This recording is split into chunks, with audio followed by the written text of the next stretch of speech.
আসসালামু আলাইকুম, কেমন আছেন সবাই? আশা করি সবাই খুব ভালো আছেন।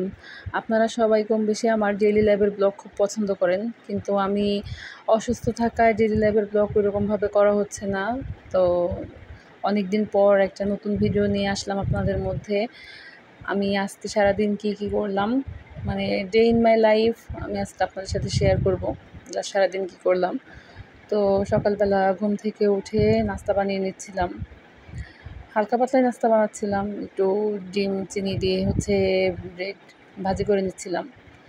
আমার বোন এটাকে খুব পছন্দ করে। বোন না শুধু সবাই কম বেশি আমার বাসায় এটা খুব পছন্দ করে। তো ওটা বানিয়ে নিচ্ছিলাম। রেসিপি চাইলে এটা রেসিপি এরকম বলতে কোনো কিছু নেই, তবুও চাইলে দিয়ে দিতে পারবো, সমস্যা নেই। আর তা না হলে আমার এই ভিডিও দেখে পার্ট করে নিতে পারেন, খুবই সহজ। তো নাস্তা বানিয়ে নিচ্ছিলাম। সকালবেলা ওরকম আর কোনো কিছুই করা হয়নি। এমনিতেই আমি সকালে ওভাবে খাই না। আমি খাই না দেখে আমার বাসায় কেউই ওভাবে খায় না, সত্যি কথা বলতে। মানে ওই হালকা পাতলা নাস্তাই। আগে থেকেই হালকা ছিল, এখন আরও হালকা হয়ে গেছে, সত্যি কথা। আর এই খাবারটা যে একবারে হেলদি বিষয়টা তেমন না, তবে সবারই খুব বেশি পছন্দ। আর তাতে করে আজকে শুক্রবার একটু স্পেশাল হালকা পাতলা কিছু একটা তো হয়। অসুস্থ যতই থাকি, হালকা পাতলা খাবার বলুন বা একটু স্পেশাল কোনো কিছু সপ্তাহে একদিন তো হয় বাসায়। তো সেভাবেই করা। তারপর আমার ডাক্তারের সিরিয়াল ছিল, ওখানেও যেতে হতো। এজন্য তাড়াতাড়ি চটপট করে একটা নাস্তা বানিয়ে নিতে হবে। সেজন্য এটা খুবই অল্প সময়ের মধ্যে হয়ে যায় বলে এটা করে নিলাম।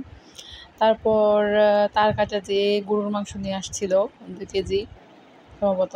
হ্যাঁ, তো গরুর মাংস নিয়ে আসছিল। ওটা মা ধুয়ে কেটে রেডি করে দিচ্ছিল তাড়াহুড়া করে, কারণ ডাক্তারের কাছে যেতে হবে। আর তার কাটারও এরকম সময় ছিল না বলে মায়ের সাথে ডাক্তার কাছে যেতে হবে।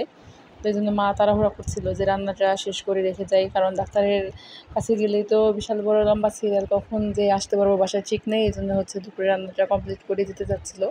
এই জন্যই তাড়াহুড়া করে রান্না বসিয়ে দিয়েছিল। আমার বাসায় সবাই আমার হাতের গরুর মাংসটা খুব পছন্দ করে।